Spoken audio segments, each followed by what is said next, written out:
ये वो बदनसीब बाप है जो कि कुछ दिन कबल जो है अपने बेटे जिसकी उम्र तकरीबन 3 माह है और उसका नाम मोहम्मद अली है, उस बच्चे को यहाँ पर उसकी तदफीन करके जाते हैं। जब अगले दिन यहाँ पर आते हैं तो उस बच्चे का कफन जो है वो बाहर होता है, बच्चे की मैयत जो है वो कब्र में नहीं होती। जब मैं यहाँ पहुँचा हूँ सर तो मैंने देखा, जो मैंने मनाजर देखे हैं, मैं आपको क्या बयान करूँ। मेरे बच्चे का कफन बाहर बिखरा पड़ा था, यहाँ था एक कफन का पीस वहाँ मौजूद था। पूछा नहीं कि कफन कैसे बाहर आ गया? सर मैं उस वक्त आपको बयान ही नहीं कर सकता, मैं किसी को कॉल भी नहीं कर सका, मैं चीखता पुकारता रहा। उन्होंने गौरकन को, सिक्योरिटी गार्ड को प्रेशराइज किया, एक ईंट साइड से निकलवाई उसने, और 2 बंदों ने तस्दीक की अंदर हाथ डाल के कि इनका बच्चा अंदर मौजूद नहीं है। ये हकीकत बात है कि जो यहाँ के एडमन ऑफिसर्स हैं, जो एडमन के बंदे, वो अपनी नाअहली को छुपा रहे थे, किसी तरह कब्र खुले ही ना। शलवार भी उतारी गई थी मेरे बच्चे की, कमीज़ भी मेरे बच्चे की उतारी हुई थी।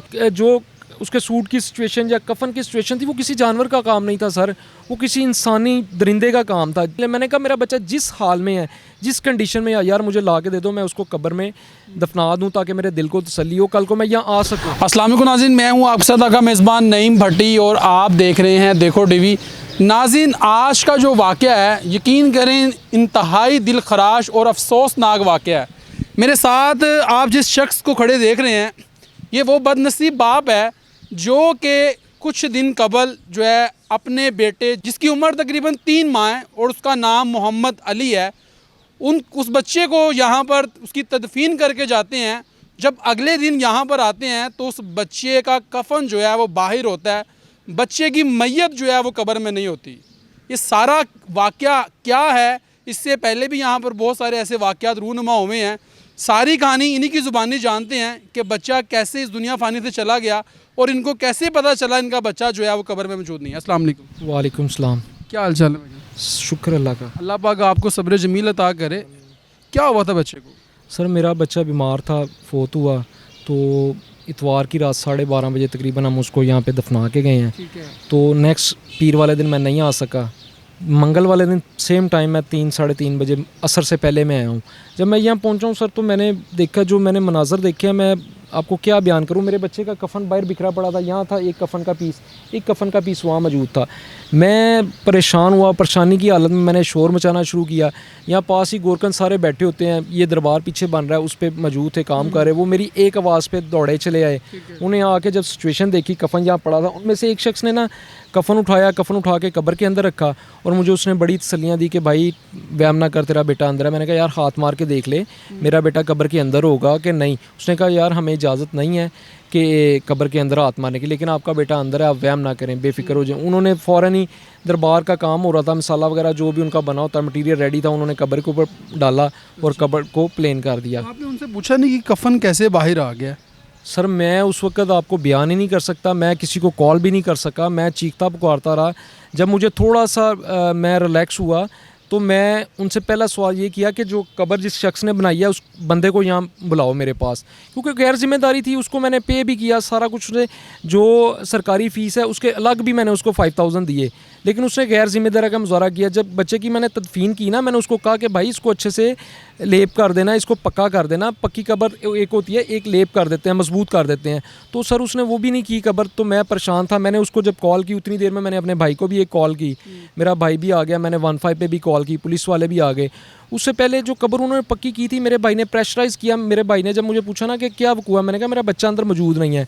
उन्होंने गौरकन को, सिक्योरिटी गार्ड को प्रेशराइज़ किया, एक ईंट साइड से निकलवाई उसने, और 2 बंदों ने तस्दीक की अंदर हाथ डाल के कि इनका बच्चा अंदर मौजूद नहीं है। सर मेरे लिए तो फिर मज़ीद टेंशन का बाइस बना। यहाँ मैंने 15 पे कॉल की, पुलिस यहाँ मौजूद थी। मैंने कहा सर ये कब्र को अभी खोल के देख लेते हैं, ये लोग कहते हैं जानवर भी ले जाते हैं। उन्होंने कहा सर बेटा ये जो ना ऐसे काम नहीं होते, ये कानूनी कार्रवाई के तहत आपकी पूरी कब्र कुशाई होगी, ठीक है। वो यहाँ से जो अमला था उसको सबको पुलिस थाने ले गए, मुझे भी साथ वो ले गए इन्वेस्टिगेशन के लिए।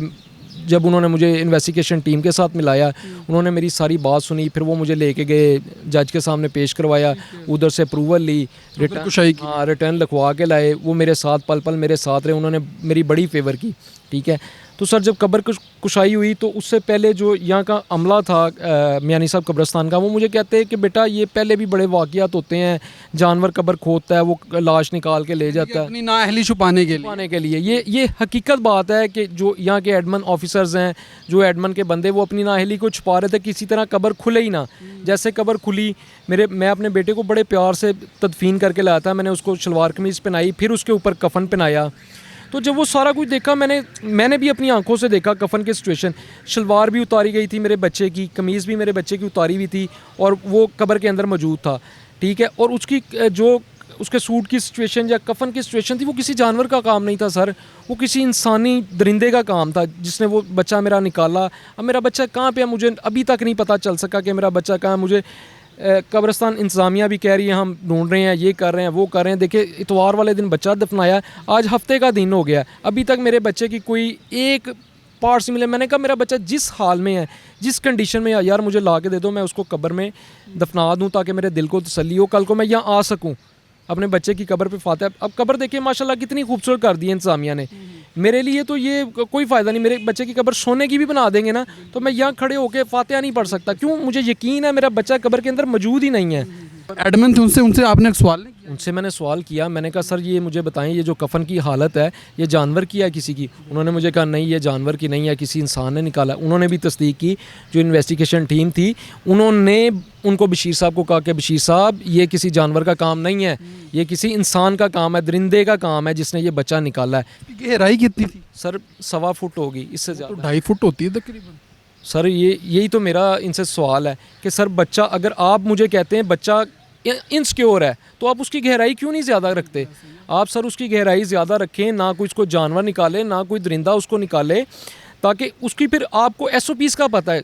कब्रिस्तान में आप डेली मुर्दों को यहाँ दफनाते हैं, आपका रूटीन वर्क है। सर मेरा बच्चा, अगर मेरा कोई अजीज़ फोत होगा कुछ साल, 2 साल, 5 साल बाद मैं कब्रिस्तान आऊँगा उसको दफनाने, लेकिन आपका डेली की रूटीन है, आपको SOPs का पता होना चाहिए। अपने सिक्योरिटी अमले को कहें कि यार ये बच्चा दफन करके गया, इसको चेक करो, इसका चेक एंड बैलेंस रखो। यहाँ पे सिक्योरिटी गार्ड भी होने चाहिए। सर इतना बड़ा कब्रिस्तान है, मैं परेशान हो गया हूँ। 16 सिक्योरिटी गार्ड हैं। अगर मैं झूठ भी बोलूँ, सिर्फ 16 अगर मैं झूठ भी बोलूँ तो पूरे कब्रिस्तान के 20 गार्ड कर लेते हैं। सर इतने बड़े कब्रिस्तान के 20 गार्ड। एशिया का सबसे बड़ा कब्रिस्तान। सर मैं सारी ज़िंदगी यहाँ गुजर गई है, लेकिन मैं जितना बड़ा कब्रिस्तान है, 20 गार्ड भी अब 1020 के हैं, वो भी थोड़े हैं।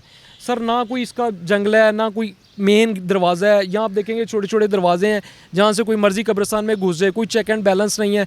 ये इंतज़ामिया पे एक सवाल है कि भाई आप क्या करते हैं, इतने इतने पैसे आप खा जाते हैं। यहाँ पे रिश्वत का बाज़ार गर्म है।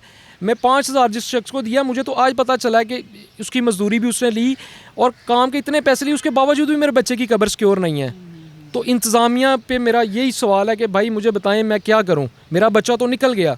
कब्रिस्तान से आपकी बात हुई है? इंतज़ामिया या एडमन के ऑफिसर बशीर साहब हैं, उसके अलावा उससे ऊपर कौन है, इसके ऊपर कौन इदारा है, इनको कौन हैंडल करता है? अभी तक मुझे किसी ने कॉल करके नहीं बुलाया कि भाई मैं मियानी साहब कब्रिस्तान का सरपरस्त हूँ, बशीर साहब से ऊपर बैठा हूँ, तो ये जो मामला मैं हैंडल करता हूँ, मुझे बताएं क्या हुआ। मुझे स्वाय पुलिस के और बशीर साहब जो इनके एडमन है वो तसल्लियाँ देते हैं, पुलिस मेरा काम कर रही है, पुलिस अपनी इन्वेस्टिगेशन कर रही है, उनका एक तरीक़ाकार होता है, मैं उनको नहीं छेड़ सकता, ठीक है। लेकिन कब्रिस्तान की जो इंतज़ामिया है, मुझे एडमन के अलावा किसी ऑफिसर ने, किसी और इदारे ने जिसके अंडर कब्रिस्तान आता है, बुला के अभी तक नहीं पूछा। कब्र को मैं देख रहा हूँ कि बड़ा इसको प्लस्तर करके और इसको बना दिया गया है, और ये ऊपर आप देख सकते हैं कि ये तख्ती भी यहाँ पर लगा दी गई है, लेकिन आपका बच्चा जो है उसकी मैयत अंदर नहीं है। सर जिस वक्त कब्र कुशाई की गई थी ना, तो कब्र की हालत बड़ी गैर हो गई थी, ठीक है। तो मैंने घर किसी को नहीं था बताया कि यार ये वकूआ हो गया, क्योंकि मैं परेशान था। मैं नहीं चाहता था कि घर में बात जाए, मेरी बेगम पहले ही परेशान है, जब वो सुनेगी तो उसके बाद क्या कहते हैं मज़ीद परेशानी बढ़ जाएगी, ठीक है। तो इस वजह से मैंने किसी को घर नहीं बताया। तो मैंने DSP साहब से मेरी 2 दफ़ा मुलाकात हुई है, 3 दफ़ा मुलाकात हुई है। जब लास्ट मेरी मुलाकात हुई ना, तो मैं उनको कहा था कब्र कुशाई के बाद, सर मेरे बच्चे की जो है ना कब्र, उसको थोड़ा सा बेहतर कर दें, ताकि मेरे घर से अगर कोई आए उसको पता ना चल सके कि यहाँ क्या वकूआ। मैं आहिस्ता आहिस्ता अपने घर वालों को, अपनी बेगम को कोशिश करके बता दूँगा कि मेरी तो पहले जहन में था कि मैं ना बताऊं, लेकिन इन्वेस्टिगेशन चल रही है। वो उन्होंने मुझे कहा कि हम इन्वेस्टिगेशन कर रहे हैं। डीएसपी साहब ने या जो भी 3-4 थाना इस कब्रिस्तान को लगते हैं उनकी टीमें बना के उनको कब्रिस्तान में भेजा होगा। उनका एक अपना तरीक़ाकार है सर, उसको तो हम बाईपास नहीं कर सकते। वो जिस तरह इन्वेस्टिगेशन करेंगे, क्योंकि मेरा बेटा आज इतवार का दफनाया है, आज हफ्ता हो गया है, ठीक है, मेरा बेटा तो नहीं मिला। लेकिन मैं चाहता हूँ कि ये जो माफिया है सर, ये पुलिस के हाथ लगे, ये माफिया पकड़ा जाए। आज मेरे बेटे के साथ हुआ, मेरा बेटा कब्र से निकला, किसी और के साथ ना हो। तो ये हालात हैं जी नाज़रीन के आप सारी गुफ्तगू जो है ये अब्दुर्रहमान भाई की तरफ से मुलाहिज़ा फरमा रहे थे, जिनका 3 माह का बच्चा जो है, जिसको यहाँ पर ये तदफीन करके गए थे, जब अगले दिन यहाँ पर आए हैं तो इनका बच्चा यहाँ पर मौजूद नहीं था कब्र में, लेकिन उसका कफन जो था वो बाहर पड़ा हुआ था। लेकिन ये बहुत बड़ा सवालिया निशान है मियानी कब्रिस्तान की जो इंतज़ामिया है उनके लिए, जो कि यहाँ पर लोगों से हज़ारों रुपये बटोरते हैं। यानी कि यहाँ पर माफिया बैठा हुआ है जो कि लोगों से पैसे भी लेते हैं और उसके बाद यहाँ पर जो लोग हैं अपने प्यारों की तदफीन करके जाते हैं, लेकिन उनके जाने के बाद उनके प्यारों की मैयत जो है यहाँ से निकाल ली जाती है। और शायद ये भी इंकशाफात हुए हैं कि उनके अज़ा जो हैं वो भी बेचे जाते हैं। लेकिन ये लोग कौन हैं, कौन लोग ये दरिंदगी जो है यानी कि दरिंदगी कर रहे हैं, ये आला अफसरान को चाहिए, पुलिस को चाहिए कि ऐसे लोगों के ख़िलाफ़ जो है वो शिकंजा तेज़ करें। क्योंकि माजी के अंदर भी बहुत सारे वाक़यात रूनुमा हुए हैं जिसमें आपने देखा होगा कि कब्रों में से मैयतें निकाल कर उनके साथ ज़्यादती भी की जाती रही है। तो ये माफिया भी पकड़ा जाना चाहिए जो कि लोगों के प्यारों की मैयतों को बाहर निकाल के उनके पार्ट्स बेचते हैं। तो ये कार्रवाई होनी चाहिए। इसी के साथ अपने मेज़बान नईम भट्टी को दीजिए इजाज़त और देखते रहिए देखो टीवी।